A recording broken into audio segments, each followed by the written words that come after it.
understand what makes Mozart one of the great musical geniuses, you need look no further than his late operas. Just how significant were these operas? Well, Haydn, one of Mozart's mentors, had been composing operas for more than 20 years, but after hearing Mozart's Don Giovanni and the Marriage of Figaro, he gave up completely on the genre. There's no way I can compete with that. It was simply impossible, he thought. Even today, in a world where composers like Puccini, Verdi, and Wagner revolutionized the way we look at opera, these works by Mozart still manage to find their way to the top of various rankings, engaging many fans around not just Europe, but the whole world. For some, these operas are the epitome of human emotion, perfect distillations of drama, and at the same time, they're champions of the mundane. These two operas are so different from one another, yet both are utterly indispensable. Tchaikovsky wrote in his diary, "Above all, I love Don Giovanni, as it was thanks to this work that I found out what music is." And it's in large part thanks to these pieces that people could start to see opera not just as evening entertainment, but as vehicles of something more, something divine, something that can touch your heart. So let's take a deep dive and figure out exactly how these operas have changed music history forever.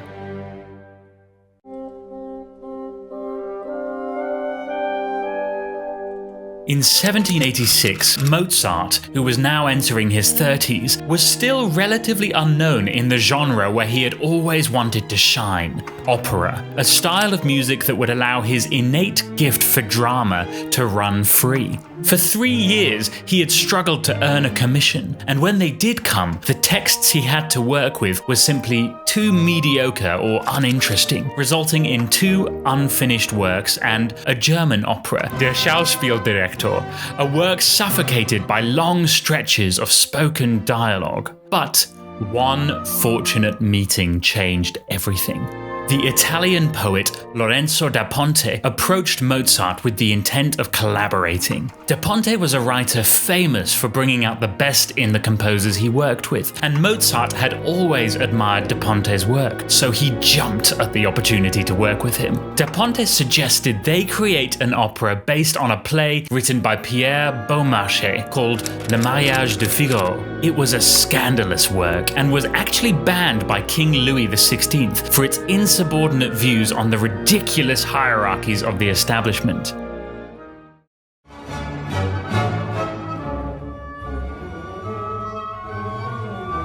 Its famous 7-bar opening bursts with enthusiasm.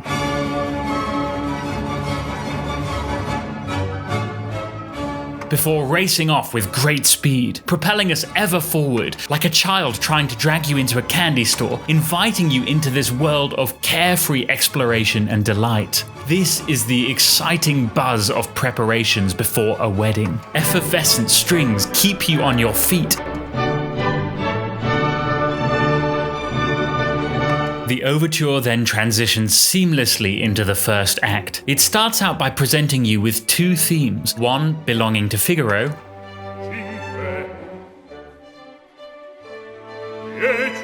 and one to Susanna.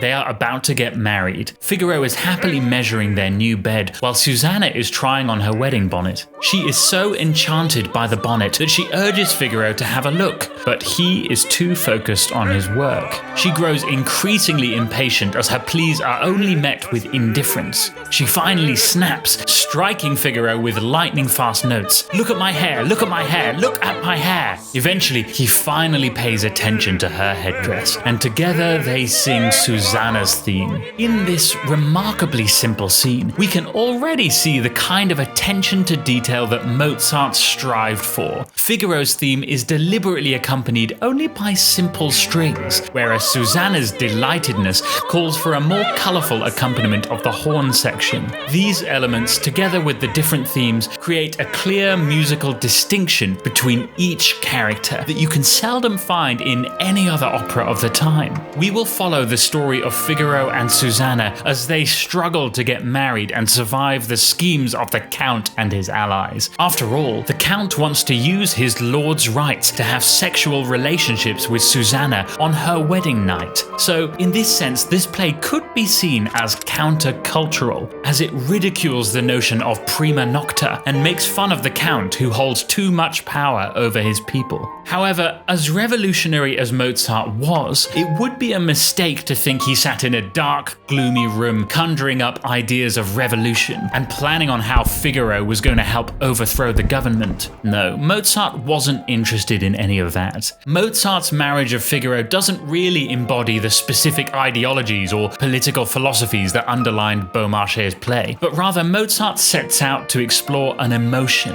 a very basic instinct that is human to all of us, which is love. What gives this piece its timeless quality is that this is a story of people, not of ideals, but people like you and me. Mozart embraced life in its totality.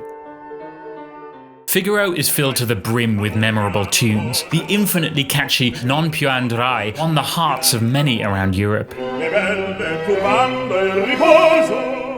The Countess's sorrowful cries in Porgi Amor offers a sharp contrast to the general tunefulness and good spirit of the opera.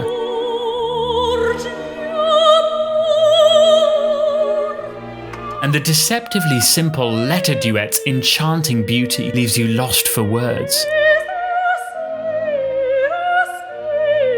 As Morgan Freeman's character describes in Shawshank Redemption, I like to think they were singing about something so beautiful it can't be expressed in words, and makes your heart ache because of it.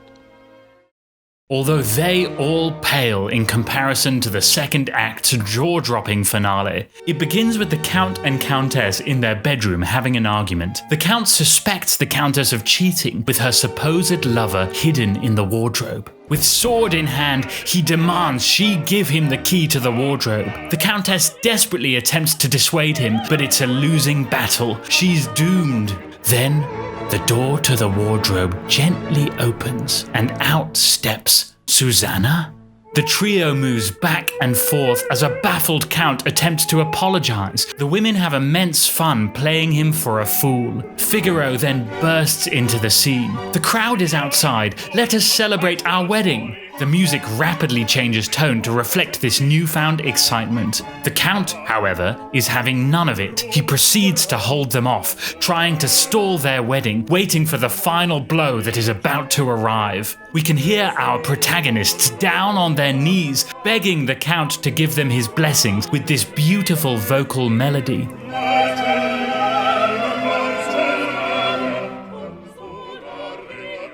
Please do not refuse to grant our wishes. And then, out of nowhere, a character named Marcellina shows up with her entourage. She, as it so happens, also wants to marry Figaro. In fact, she has proof that Figaro has actually signed a contract to marry her. An intense battle then ensues. You can hear Susanna's torment soaring over the other voices. The act ends with both Figaro and Susanna devastated as Marcellina and the Count stand triumphant. Throughout this finale, Mozart continuously raises the stakes as more and more characters are added to the fray to increase the sound of the ensemble. He runs through 8 different musical numbers without a single moment's rest, each adding their own twist and emotion to the drama. Figaro enjoyed only moderate success during its premiere in Vienna, but it was so successful in Prague that the city commissioned a new opera to be performed in 1787. Mozart, sensing an opportunity to write an even greater work, invited Da Ponte over to Prague, where the two would start working at a feverish pace. Typical of Mozart, he left out the rather boring and mundane task of writing out the overture until the last minute. Of course, he had already composed it in his head, but the act of actually putting it to paper was so dull. His wife and friends probably sat around wondering when the hell was he actually going to write it, and he stayed up all night before rehearsal day to finish it.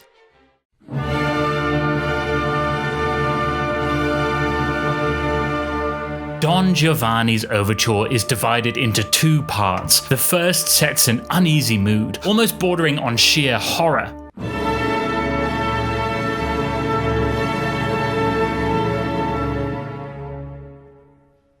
It hangs a heavy cloud over the piece, shattering our resolve, as if anticipating the tragedy that is about to come. Da Ponte's drama was inspired by the mythical story of Don Juan, a man who prides himself in seducing women, disregarding most moral principles. Early on, we are introduced to Giovanni's servant Leporello, who is guarding their escape route as Don Giovanni breaks into Donna Anna's home in the middle of the night to attempt to seduce or even possibly rape her.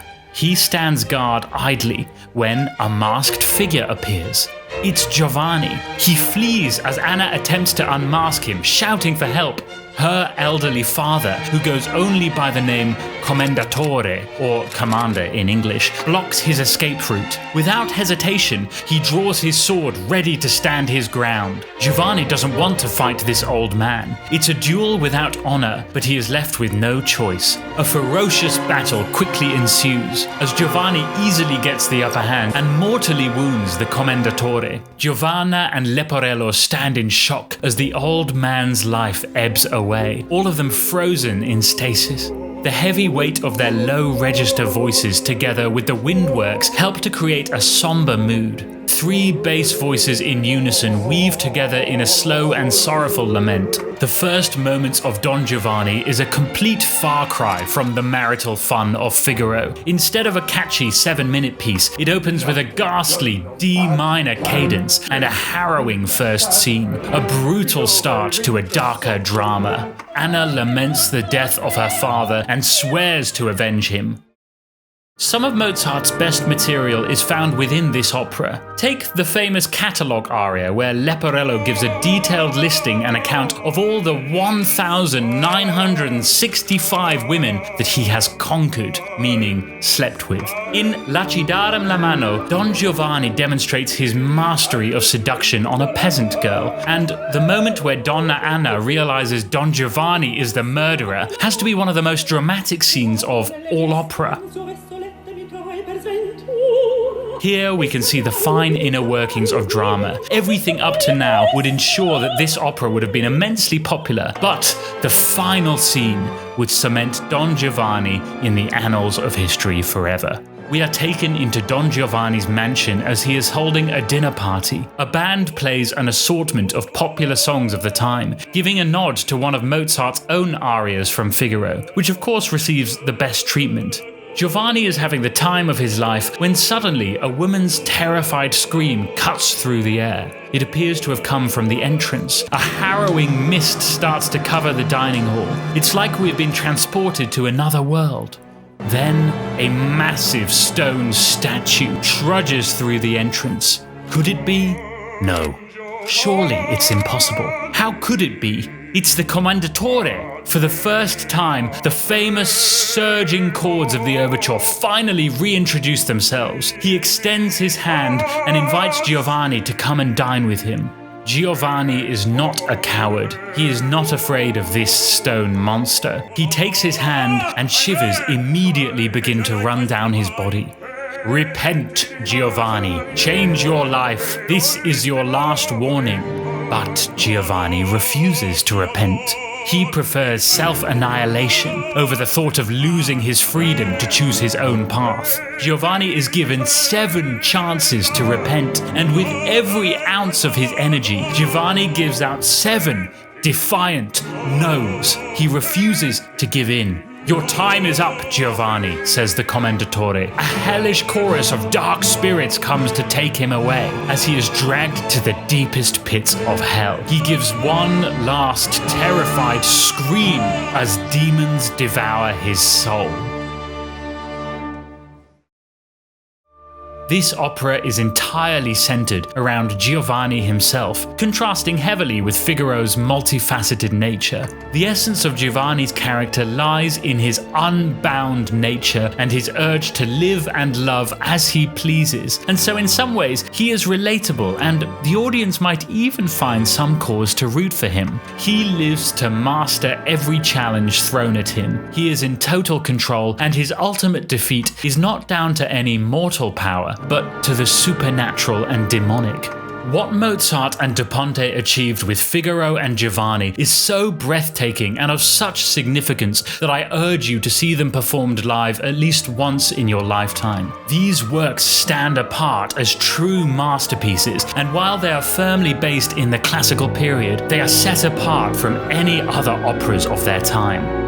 Nothing that has come before or even after it can match their larger-than-life quality. Classical Vienna would lie puzzled and confused at the supernatural grandiosity of Giovanni's demise, and the later Romantics would stand in awe of its otherworldly nature. Composers like Tchaikovsky, Liszt, and Wagner would forever chase its occult allure, and yet fail to strike the balance and beauty of its transcendent whole. After years of earning his bread through the sonata, the concerto, the symphony, Mozart had finally been able to fully realize his creative potential. He was finally able to share with us the fertile wonder and excitement corralled up in his indecipherable mind. Mozart had mastered the human voice.